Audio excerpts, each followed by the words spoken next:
une nouvelle vidéo sur la situation sanitaire sur notre territoire liée bien évidemment à cette épidémie de Covid.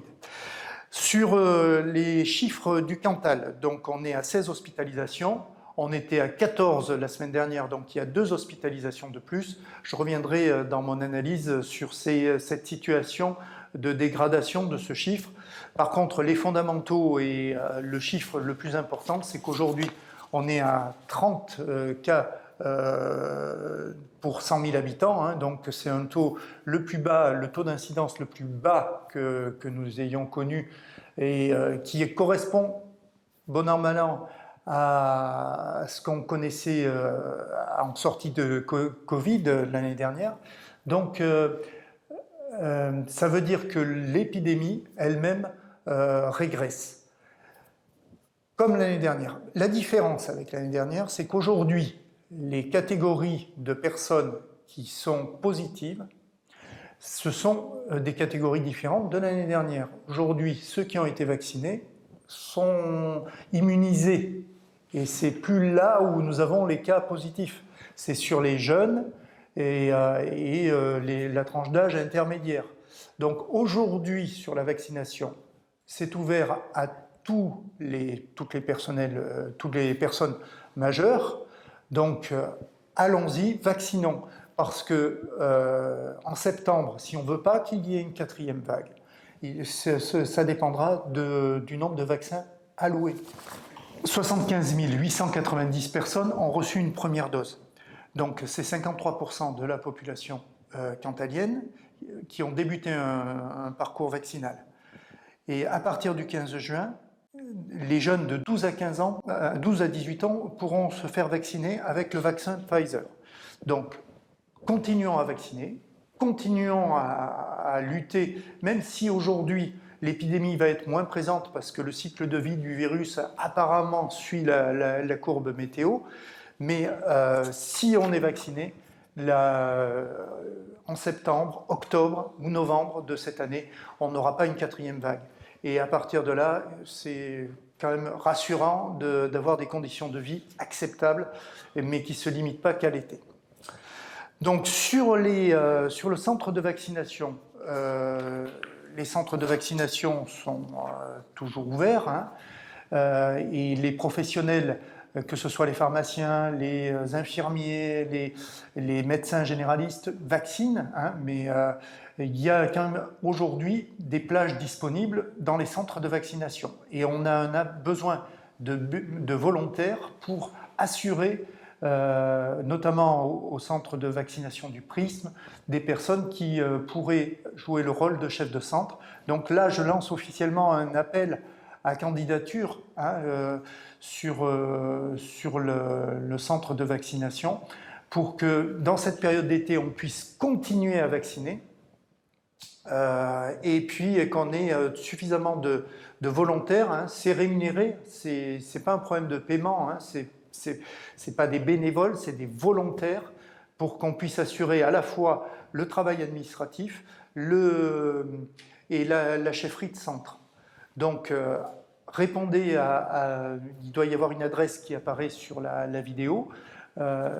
Envoyez vos candidatures pour qu'on puisse suivre et poursuivre ce travail-là, sachant quand même que le Prisme sera plus disponible à partir du 23 août, mais on réfléchit sur un autre lieu pour pouvoir assurer la continuité du service de vaccination. Un point aussi sur le calendrier du déconfinement. Donc depuis ce mercredi, le couvre-feu est repoussé à 23 h. Les cafés et restaurants pourront travailler en intérieur avec une jauge de 50%. La réouverture des salles de sport, on aura tout à l'heure une vidéo, mais un témoignage, mais c'est d'actualité. Les salons et foires expositions aussi peuvent se dérouler. Le cinéma passe à une jauge de 65%, donc c'est une bonne nouvelle. Le pass sanitaire sera nécessaire sur les manifestations où il y a plus de 1000 personnes, donc ça confirme qu'il faut se faire vacciner, et particulièrement sur les plus jeunes. Sur le mercredi 30 juin, ce sera la fin du couvre-feu. et fin de limite des jauges dans les établissements recevant du public. Pour la fête de la musique, le protocole national fait qu'aujourd'hui, elle ne peut pas se tenir dans des conditions, c'est un peu comme un dessert qui ne porterait pas de sucre. Donc une fête de la musique sans musiciens, bien, ça revient à une quasi-interdiction. Et c'est le protocole national qui s'impose. Donc aujourd'hui, l'interdiction d'attroupement et de situation de regroupement de personnes fait qu'on ne peut pas porter la fête de la musique, quels que soient les organismes qui veulent organiser. Donc, cette situation est complexe et fait que c'est une quasi-interdiction réelle. Pour ce qui est des exceptions, il y a un certain nombre d'exceptions qui sont prévues dans le protocole national.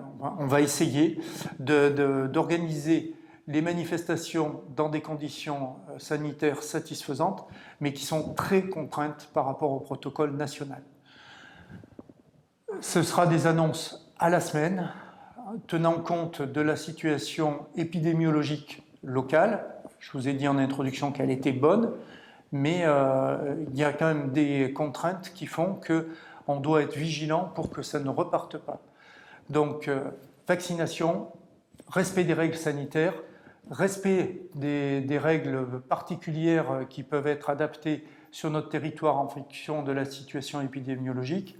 Donc voilà, il va falloir continuer à travailler ensemble avec les services de la ville, les associations, la préfecture pour voir dans quelles conditions on peut éviter une reprise de l'épidémie. Sur 3 vidéos qui vont suivre, hein, sur les vidéos Le réveil des salles de sport, eh bien, c'est un témoignage qui est intéressant, hein. Bien sûr, la réouverture des restaurants avec un témoignage d'un restaurant d'Arpajon, je crois. Et puis, le témoignage d'une association caritative où les besoins, et c'est la bonne nouvelle en période de Covid où on se serre tous les coudes, eh bien, il y a eu des besoins supplémentaires et c'est une réalité. Mais il y a eu aussi des donateurs supplémentaires. Donc, j'espère que cet enseignement du Covid à la solidarité nationale et aux solidarités locales font qu'aujourd'hui, eh bien, on va travailler ensemble à adapter notre territoire pour que le lien social qui était devenu très particulier avec le Covid ne se délite pas et qu'au contraire se renforce dans le cadre d'un retour à la vie normale. Je vous souhaite à tous un bon week-end. Profitez des terrasses, profitez de ce qui est mis en place, mais soyez prudents et il faut qu'on continue tous à se faire vacciner. Prochaine vidéo vendredi prochain, donc bon week-end et à bientôt, à vendredi prochain.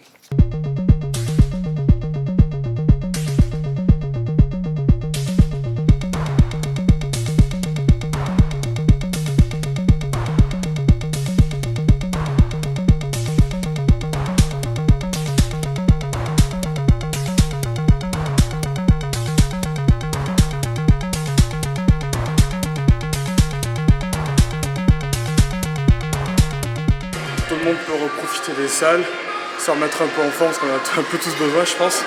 C'est bien pour tout le monde que ça rouvre, ça, les autres lieux culturels, sportifs, événementiels, tout. Là, on peut ajouter les poids, ils nous font les programmes, ils nous aident, ils nous encadrent vachement. C'est vachement plus intéressant que d'être tout seul dehors.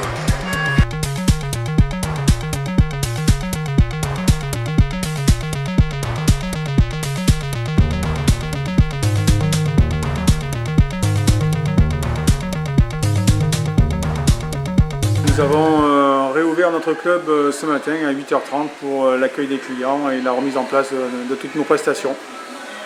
Cela faisait 7 mois que nous étions fermés et il nous tardait vivement de retrouver un petit peu notre clientèle, retrouver du monde, un petit peu d'ambiance dans cette grande salle que nous avons créée l'année dernière et qui était bien vide sans tous nos clients. On avait besoin de retrouver du monde, je pense que les gens avaient besoin de nous retrouver, de se retrouver entre eux. C'est quand même difficile d'arriver à trouver la motivation pour s'entraîner seul. Et je pense que l'effet de groupe est quand même plus entraînant et beaucoup plus sympathique.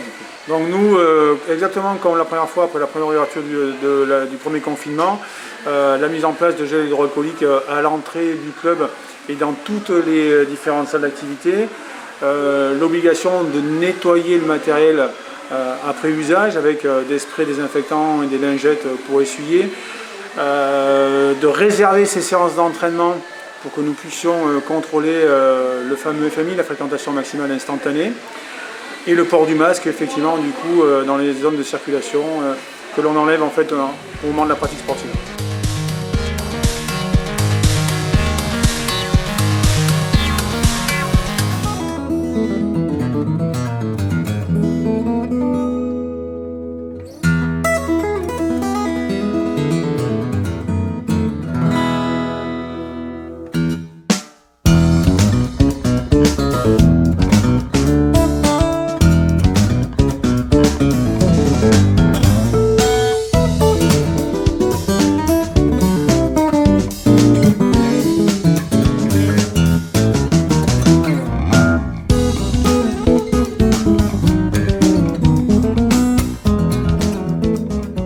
C'est la réouverture, bon, il manque un peu de personnel, mais les plats emportés sont toujours là, quoi. Il y a beaucoup de monde.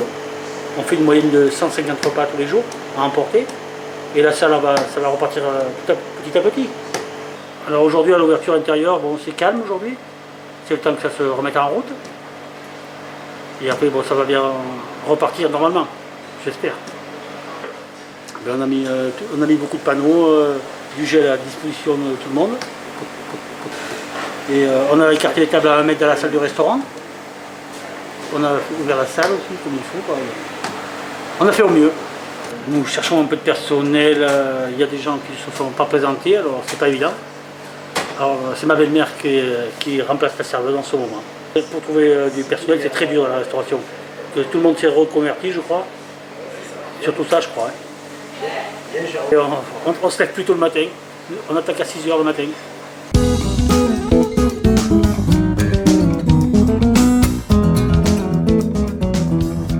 Bonjour, je m'appelle Christophe, je suis salarié responsable alimentaire du Secours populaire d'Aurillac. On a reçu beaucoup plus de demandes.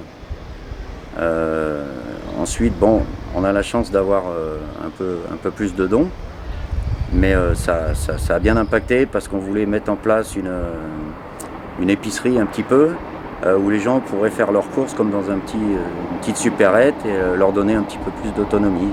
Ça n'a pas pu se faire et on espère le faire d'ici quelques mois, quoi. Et donc on continue la distribution. Le problème c'est qu'on est obligé de faire attendre les gens dehors, c'est pas toujours évident, mais bon, on arrive à satisfaire un petit peu tout le monde, quoi. On est obligé de servir du gel, de masques. On fait des distributions aussi pour les personnes, des masques, du gel.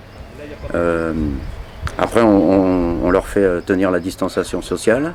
Et même entre nous, on évite d'être collés les uns aux autres. Voilà, on met des gants pour les légumes. Mais on a du monde, on a à peu près 80 familles par jour à peu près. Depuis que nous sommes installés ici, on a beaucoup plus de place.